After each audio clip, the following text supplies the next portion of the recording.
Пайғамбарымыз саллаллаху алейхи вассаламнан келген хадис бойынша Пайғамбарымыз саллаллаху алейхи вассалам миъражға шығады. Сол миъраждан келген кезде ол кісіге 5 уақыт намаз парыз болады. Сол 5 уақыт намаз парыз болады және оның уақытын түсіндіру үшін Жебірейіл келіп түсіп, 2 күн пайғамбарымызға имам болып намаз оқып береді. 2 күн қатар келеді. Бірінші күні намаздың алғашқы уақыттарында келеді. Екінші күні намаздың соңғы уақыттарында келеді. Осы хадистен біз барлық намаздың басқы әуелгі уақыты менен ақырғы уақытын білеміз. Осы хадисте, пайғамбарымызға келген хадисте, Жабрил алейхиссалам 2 күнде де бір уақытта келді деп айтады. Шам намазының уақыты өте қысқа деп айтады. Өте қысқа.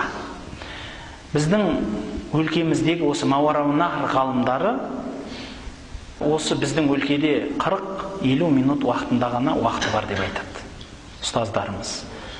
Яғни осы уақыттың ішінде ғана шам намазын оқисыз. Бірақ шам намазын лажы барынша алғашқы кіруімен оқисыз. Алғашқы кіруімен оқисыз. Өткізіп бара жатсаңыз біліп алыңыз, сіздің алдыңызда күн ұясына отырғаннан бастап, яғни күннің өзінің ұясына отырғаннан сол мезеттен бастап сізге 50 минут, 45 минут уақыт бар. Сол аралықта оқып ала аласыз.